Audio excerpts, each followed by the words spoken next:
లోకములున్న వాటిని జయించాలి. లోకము అందులో ఉన్న దానిని మనం ఏం చేయాలంట? జయిస్తే దేవుడు ఏం చేస్తాడంట? తెల్లటి వస్త్రాన్ని. చూడండి, వస్త్రం ఎంత ప్రాముఖ్యం తెలుసా మీకు? ఆ రోజు పెళ్లికి వచ్చాడు, వస్త్రం లేదు, గింటి వేయబడ్డాడు, నరకంలో పడవేయబడ్డాడు. ఈరోజు మనం పరలోకం వెళ్ళాలంటే మనకి నీతి అనే పైబట్ట, తర్వాత రక్షణ వస్త్రం, తెల్లని వస్త్రం మనకి కావాలి. పరలోకి వెళ్ళిన తర్వాత తెల్లని వస్త్రం జయించడానికి దేవుడు ఇస్తే ఆయన ఏం చేస్తాడు తెలుసా? ఈ జయించిన వాడిని ఎక్కడ కూర్చోబెడతాడు చూడండి ఒకసారి. 3వ అధ్యాయం 21వ వచనం. ప్రకటన 3:21. నేను జయించిన తండ్రితో కూడా ఆయన సింహాసనం నందు కూర్చుండి ఉన్న ప్రకారము జయించు అని నాతో కూడా నా సింహాసనం మందు కూర్చుండనిచ్చేదను. చాలు.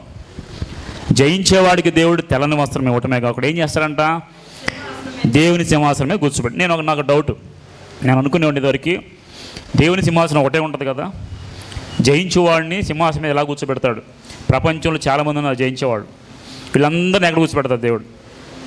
ఈ చైర్ ఉందంటే 3 కూర్చోవచ్చు, మా అయితే 4 కూర్చోవచ్చు, పిల్ల అయితే ఒక 5 కూర్చుందాం. కానీ దేవుని సింహాసనం మీద ఆయన కూర్చుంటే జయించిన ప్రతి వాడిని ఎక్కడ కూర్చోబెడతాడు? దేవుని సింహాసనాలు మనలాంటి చిన్న చిన్న సింహాసనాలు అనుకున్నారా?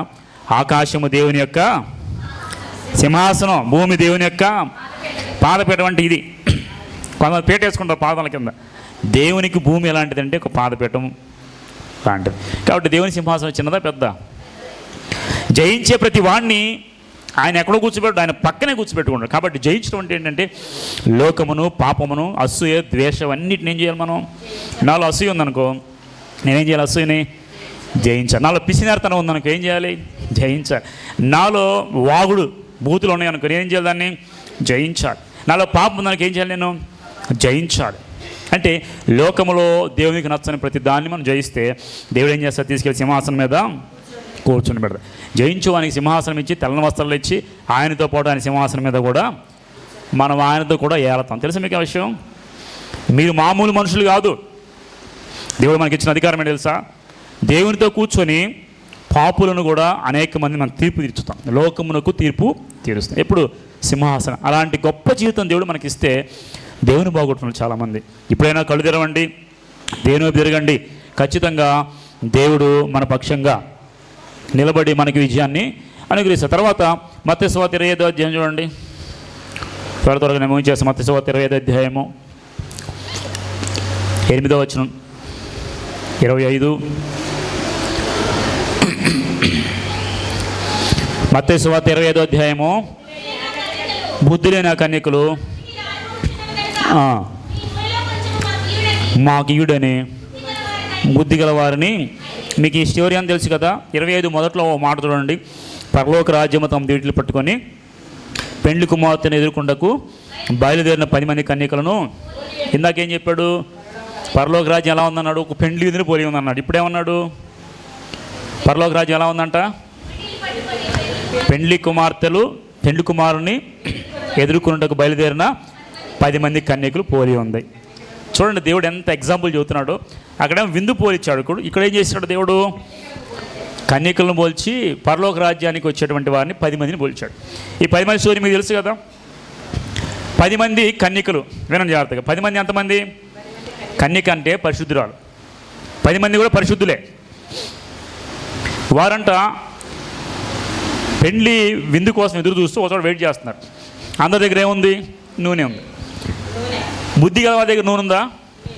బుద్ధి గల వారి దగ్గర. బుద్ధి లేని వారి దగ్గర ఉంది నూనె. వినండి జాగ్రత్తగా. బుద్ధి గల వారి దగ్గర నూనె ఉంది, బుద్ధి లేని వారి దగ్గర నూనె ఉంది. అంటే వాళ్ళు వచ్చినప్పుడు అందరి దగ్గర ఉందంటే ఇప్పుడు మనందరం ప్రార్థన పడుకు ఉన్నాం. కొంతకాలం తర్వాత ఏమైందంటే దేవుడు వస్తున్నాడంటే మనం ఇంకా చాలా ఆలస్యం అవుతుందిలే, ఏం వస్తాడు అనుకో మనం ఏం చేస్తున్నాం? మన దగ్గర నూనెనేమో కూడా అంటే మనలో ఉన్న ఆత్మ, పరిశుద్ధ ఆత్మ ఏమైంది? చల్లబడిపోతుంది, ఆరిపోతూ ఉంది. ఆరిపోయిన స్థితిలో ఉన్న వాళ్ళందరూ బుద్ధి లేని కన్యకలు. నేను ఒక విషయం చెబుతాను. ఈరోజు దేవుడు వస్తే ఆయన రాకడలో మీలో ఎంతమంది సిద్ధంగా ఉన్నా నాకు తెలియదు. సిద్ధంగా ఉన్న వారందరూ నూనె ఉన్నవాళ్ళు, అరే లేదే అనుకున్న వాళ్ళందరూ నూనె లేని. ప్రార్థన చేసేవాళ్ళే, వినండి, ప్రార్థన చేసేవాళ్ళే, సంఘస్థులే, ప్రార్థనకి అన్ని ఇచ్చేవాళ్ళే. మీలో సిద్ధపాటు లేకపోతే నూనె అనేది లేనట్టు. అనుకోని గడిలో వారు కునికి నిద్రిస్తూ ఉన్నారంట. పెండ్లి కుమారుడు రావడం ఆలస్యమైంది. ఆలస్యమైనప్పుడు వీళ్ళందరూ ఏం చేస్తున్నారు? అంటే బుద్ధి గలవారు కూడా నిద్రపోతున్నారు లేదా? బుద్ధి గలవారు బుద్ధి లేని ఇద్దరు నిద్రపోతున్నారు. ఇద్దరు కన్యకలే. వీళ్ళని బుద్ధి లేని వారు ఎందుకన్నారంటే వచ్చేటప్పుడు ఎక్స్ట్రా నూనె తెచ్చుకోలేదు. వినండి, వాళ్ళు కన్యకలే, మంచివాళ్ళే, వచ్చేటప్పుడు నూనె తెచ్చుకోవాలి. అంతకుముందు అందరూ మంచి కన్యకలే, నూనె తెచ్చుకోకపోయేసరికి వీళ్ళు బుద్ధి లేని వాళ్ళు అయిపోయారు. వచ్చి పెండ్లి కుమారుడు ఆలస్యం చేసేసరికి వీళ్ళందరూ ఏం చేస్తారంట, కునికి నిద్రపోతూ ఉన్నారు. అనుకోని గడిలో పెండ్లి కుమారుడు వచ్చి, ఇదిగో పెండ్లి కుమారుడు వచ్చాడు రండి అని చెప్తే టక్కన లేచి చూస్తే కొంతమంది దగ్గర ఏమైపోయింది, నూనె అయిపోయింది. కొంతమంది దగ్గర నూనె ఉంది కదా, గబగబా నూనె పోసుకొని వెలిగించుకున్నారు. వెలిగించుకున్న వాళ్ళందరూ లోపలికి వెళ్ళిపోయారు. వెలిగించుకున్న వాళ్ళు కూడా వెళ్తుంటే అక్కడ ఆపి, ఆగండి మీకు ప్రవేశము. ఎందుకని? వాళ్ళ దగ్గర ఏం లేదు, సిద్ధపాటు కలిగినది స్థితి లేదు వాళ్ళ దగ్గర. అంటే నూనె వెలిగింపు లేదు. అంటే కన్యకలే, రక్షణ పొందినవారే, బాప్తిస్మం తీసుకున్నవారే, ప్రభు కోసం పరిశుద్ధులే, కానీ నూనె అనేది సిద్ధపాటు వారి దగ్గర. అందుకని ఆయన ఏం చేసి అక్కడే అడిగారు. ఎవరో వచ్చింది చూద్దాం. 25 అర్ధరాత్రి వేళ ఇదిగో పెండ్లి కుమారుడు అతను ఎదుర్కొన్నారండి అని కేక. అప్పుడు ఆ కన్యకులందరూ లేచి తమ డ్యూటీలు చక్కబరిచారు. కానీ బుద్ధి లేని ఆ కన్యకులు, మా డ్యూటీలు ఆరిపోతున్నాయి, వెలుగుతున్నాయి అంటే అప్పుడు, కానీ వాళ్ళ దగ్గర ఏం లేదు నూనె. కనుక మీ నూనెలో కొంచెం మాకు ఈడని బుద్ధి గలవారిని. అందుకు బుద్ధిగల కనుక మీకు ఇది చాలదేమో, మీరు అమ్మవారి వద్దకు పోయి కొనుక్కోడని చెప్పారు. వారు కొనబోచుండగా పెండ్లి కుమారుడు, చూడండి, పెండ్లి కుమారుడు ముందు వచ్చాడా, ముందు కేక వినపడిందా? కేక వినపడిన వెంటనే రాలా. వీళ్ళు సరి చేసుకునే టైంలో కొంచెం టైం ఇచ్చాడు. సరి చేసుకునే టైంలో వీళ్ళకి నూనె అయిపోయేసరికి కొనుక్కొని బయటికి వెళ్ళారు.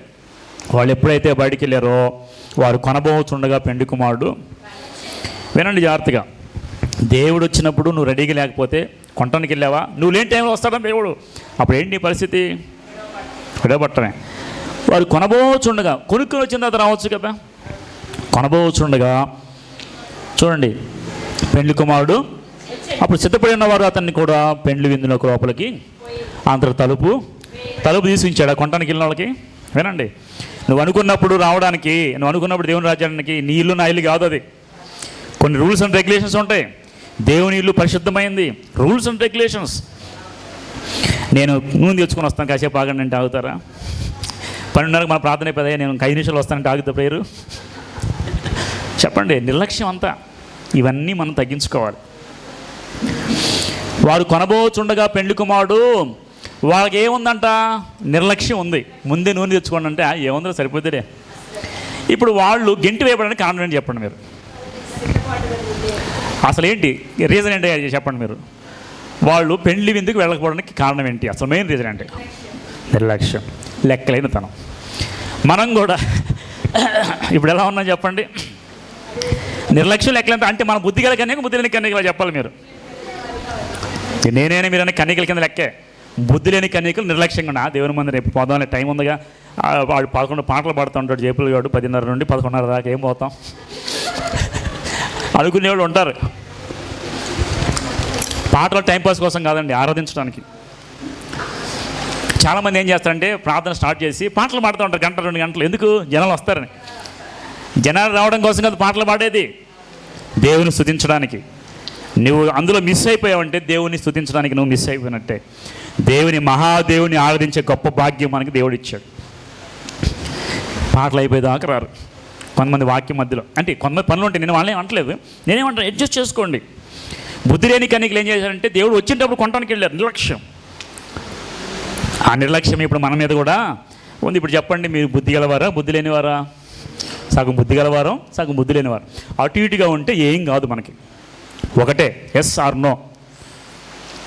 బుద్ధిగల కన్యకులు సిద్ధపాటు చేసుకొని అన్నం వండుకోవాలి, ముందే వండేసుకోండి. లేదా పని ఉంది. ఈ ప్రార్థన టైం అనేది మనం ఎవరికి ఇవ్వకూడదు. చుట్టాలు వస్తున్నారా, ఈ తర్వాత రండి, మాకు అప్పుడు కుదరదు, వస్తే రండి, పోండి, మీ వస్తే మాకేంటని చెప్పేసి వాళ్ళ మోసం మీద. ఎందుకంటే దేవుడు మీకు ముఖ్యం. మీరు ఏదైనా చేసుకోవాలా, 1 అవర్ అండ్ 1.5 అవర్ ప్రేయర్, ఇది అయిపోయిందో పెట్టుకోండి ప్రోగ్రామ్స్. దేవుని సమయం దేవునికి ఇవ్వండి. దేవుడేమనడో, సింపుల్గా ఏం చేస్తారు, తీసుకెళ్ళి అగ్నిగుండంలో పడేస్తారు. వారు కొనబోచుండగా దేవుడు వచ్చాడంట. పెండ్లి కుమారుడు వచ్చినప్పుడు సిద్ధపడి ఉన్నవారు అతను కూడా పెండ్లి విందుకు లోపలికి పోయారు. అంత తలుపు తీయబడి ఉందా వాళ్ళ కోసం. వాళ్ళు ప్రార్థనా పరులే, నూనె కోసం వెళ్ళారంతే. కానీ వాడు వచ్చేంతలో తలుపు అనేది చూడండి, నోవాహు ఓడగట్టాడు, అందరు రమ్మని 100 సంవత్సరాలు చెప్పాడు, రండి రండి, ఒక్క రాల. కరెక్ట్గా వర్షం రాగానే వీళ్ళు వెళ్ళిపోయి తలుపు తీయండి అంటున్నారు. అప్పటికి తలుపు ఏం చేశారు? ఎవరు మూసారు? నోవాహు అయితే తలుపు తీసేవాడు, దేవుడు తలుపు మూసేశాడండి. నోవాహు అయితే అరే వీళ్ళు ఈ కాలిపోతుంది, సరే నీళ్ళ మునిగిపోతున్నారు, వాళ్ళు చచ్చిపోయే స్థితిలో ఉన్నారు, ఎలా తలుపు తీస్తారు నోవా? కానీ ఆ తలుపు బిగించింది ఎవరు? ఇక్కడ తలుపేసింది ఎవరు? దేవుడు. ఒకసారి తలుపు వేయబడితే నీకు నాకు ఎంత ఏడ్చినా, తర్వాత చూడండి ఏమన్నాడు, అందరు తలుపు వేయబడిన ఆ తర్వాత తక్కిన కన్యకులు వచ్చి అయ్యా అయ్యా మాకు తలుపు తీయమని ఏమన్నారు? వచ్చి అయ్యా అయ్యా అంటే ఏంటి? బతిమాడుకున్నారండి. అయ్యా అయ్యా మాకు తలుపు తీయమని అడగగా అతను మిమ్మల్ని ఎరుగునని మీతో నిశ్చయంగా చెప్పుచున్నాను, ఆ దినమైనను గడియను మీకు తెలియదు కనుక ఎలా ఉండాలి? ఆ దినమైనను గడియను తెలియదు కనుక మనం ఎలా ఉండాలంట? వీళ్ళకి అయ్యా అయ్యా మాకు తలుపు తీ. పరలోకం వెళ్ళాలంటే నూనె కావాలి. నూనె ఉందా లేదా వాళ్ళ దగ్గర? వినండి, నూనె ఉంది కానీ యోగ్యులు కాలేకపోయారు. కారణం ఏంటి? వచ్చినప్పుడు లేరు వాళ్ళు. పరలోకం వెళ్ళడానికి నూనె కావాలి కదా, నూనె వచ్చింది వాళ్ళ దగ్గర, వచ్చింది కానీ ఉపయోగం ఉందా? విడబడిన తర్వాత బుద్ధి వస్తే మనకు ఉపయోగం ఉందంటారా? ముందే బుద్ధి తెచ్చుకోవాలి. కాబట్టి ఈ రోజైనా మార్పు చెందండి. దేవుని టైము దేవునిదే. ఆలస్యం అనేది, నిర్లక్ష్యం అనేది బుద్ధి లేనితనం. మనం అనుకుంటున్నాం ఏముందిలే, కానీ ఎంత నష్టపోతున్నాం మీకు తెలియదు. నిజంగా చెప్తున్నా, దేవుని సన్నిధికి దూరం అయితే ఎంత నష్టపోతాం. అన్నీ బాగానే ఉన్నట్టుంటాయి, మనం తింటాం, ఉద్యోగం చేసుకుంటాం, పనికి వెళ్తాం, పనులు చేసుకుంటాం, స్కూల్ అన్నీ బాగానే ఉన్నట్టు, కానీ ఆత్మీయ స్థితి బాగా దెబ్బతినిద్ది. దేవుడు రేపటి దినాన్ని వచ్చినప్పుడు నీవు మాత్రం ఎత్తబడే స్థితిలో ఉండాలి. కారణం ఏంటి? సిద్ధపాటు అనేది, నూనె అనేది లేదు కాబట్టి. నూనె తెచ్చుకున్నా కానీ వాళ్ళకి ఉపయోగము. ప్రభు వచ్చి పరలోకం నుండి మధ్యాకాశానికి వచ్చి ఆయన ఎత్తబడి విశ్వాసం తెలిపిన తర్వాత మనకు బుద్ధి వచ్చింది, నూనె అప్పుడు వచ్చింది. ప్రభు అని ప్రార్థన చేస్తాం కానీ మన ప్రార్థన అంగీకరించబడనే పడ. కారణం ఏంటి? వచ్చినప్పుడు ఉండాలి మనం. అర్థమవుతుందా? ప్రభు వచ్చినప్పుడు, ఆయన దర్శించడానికి వచ్చినప్పుడు మనం అవైలబుల్గా ఉండాలి. లేదంటే సిద్ధపాటు లేకపోతే అందరం ఏమైపోతాం? కాబట్టి పరలోక రాజ్యం అనేది ఎలా ఉందంట? ఇందాక ఒక పెండ్లి విందు, ఇప్పుడు పెండ్లి విందు, ఇది కూడా పెండ్లి విందే కదా. దేవుని రాజ్యంలో ప్రవేశించడానికి ఒక అర్హత కావాలి. ప్రశస్త వస్త్రము, రక్షణ వస్త్రము, తెల్లని వస్త్రం కావాలి. పరలోకి వెళ్ళిన తర్వాత పైన తెల్లని వస్త్రం కావాలి. రావాలంటే ఇక్కడ కూడా వాళ్ళకి ఏం కావాలంట? నూనె కావాలి. ఇప్పుడు మనం కూడా పరలోక రాజ్యం వెళ్ళాలంటే మనకేం కావాలి చెప్పండి? ఇక్కడ ఉన్నవన్నీ కావాలి. రక్షణ అందరికీ ఉందా లేదా? వినండి, రక్షణ అందరికీ ఉందా లేదా? రక్షణ ఉన్నంత మాత్రాన పరలోకానికి వెళ్ళే అవకాశం ఉందా చెప్పండి? నేను రక్షించబడ్డానండి, నేను రేపు నైటు హైదరాబాద్ వెళ్ళాలనుకుందాం. నేను రిజర్వేషన్ టికెట్ కొనేసా ఏసీలో, ఒక 2000 అయిందో, ఒక 1500 అయిందో అనుకుందాం. ఫస్ట్ ఏసీ కొనేసాను, టికెట్ అంటే రక్షణ టికెట్ కొట్టుకున్నా ఉంది. ఇప్పుడు ట్రైను 9 గంటలకి నైట్ అనుకుందాం. నేను ఎన్ని గంటలకు వెళ్ళాలి? 9:30, 10 గంటలకు వెళ్ళిపోవచ్చు కదా. మనం చేసేది అదే. 9:30, 10కి వెళ్తే ట్రైన్ ఉంటుందా? టికెట్ ఉన్నంత మాత్రాన ట్రైన్ ఎక్కగలవా? రక్షణ పొందినంత మాత్రాన పరలోకి వెళ్ళగలవా? ఛాన్స్ లేదు, పోగొట్టుకునే అవకాశం కూడా. కాబట్టి అవైలబుల్గా ఉండటం నేర్చుకోండి. దేవుని సమయాన్ని దేవునికి ఇవ్వడం. మనలో చాలా బుద్ధి లేని కానీ మనం అనుకుంటున్నాం బుద్ధి కలిగిన కన్యకలు, కానీ బుద్ధి లేని కన్యకలు మనందరం. ఎందుకంటే దేవునికి సమయం ఇవ్వక అన్నీ పెట్టుకొని పొలం వెళ్ళిపోయి వర్తకాలు పెట్టుకొని దేవుని సమయం దొంగిలించేసి రమ్మంటే రాకుండా తర్వాత అగ్నిగుండంలోకి వెళ్ళి బాధపడే కన్నా ముందే బుద్ధి తెచ్చుకొని దేవుని దగ్గరికి వచ్చి ప్రార్థన చేసి, ప్రభా నువ్వేది చెప్తే అది నేను సిద్ధంగా ఉన్నాను ప్రభా, నువ్వు ముందు మందిరానికి వచ్చి కూర్చొని ప్రభా నేను వచ్చానని చెప్పాలి దేవునికి. నువ్వు ప్రభా నీకు నేను అవకాశం ఇచ్చాను ప్రభా, నేను గౌరవించి నీ మందిరానికి వచ్చాను ప్రభా అని నువ్వు చెప్పాలి దేవునికి. అప్పుడే నువ్వు దేవునికి అవకాశం ఇచ్చినట్టు. అర్థమవుతుందా? కాబట్టి మనం కూడా దేవుని మందిరాన్ని నిర్లక్ష్యం చేయొద్దు, పోగొట్టుకోవద్దు. సమయానికి రండి, సమయానికి వచ్చి చక్కగా దేవుని రక్షణ పొందుకొని ఆయన వచ్చినప్పుడు మనం కూడా ఎత్తబడడానికి సిద్ధంగా ఉందాం. దేవుడి మాటలు దీవించి ఫలింప చేయనుగాక. ఆమేన్, ఆమేన్. ఓకే, ప్రార్థన చేద్దాం, చిన్న ప్రార్థన చేద్దాం. తల్ల ఉంచండి. మహాపరిశుద్ధుడు అనే దేవా స్తోత్రాలు నాయన.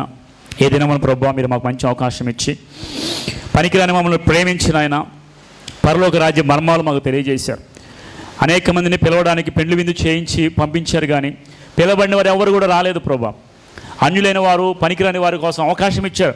ఆ వచ్చిన వాళ్ళతో పెండ్లి చేయాలంతా నిండిపోయింది, కానీ ఒక వ్యక్తి మాత్రం ఆయన రక్షణ వస్త్రం లేక, పెండ్లి వస్త్రం లేక, సిద్ధపాటు లేకుండా ఉన్నాడు. అతను తీసుకెళ్ళి అగ్నిగుండంలో పడేశారు.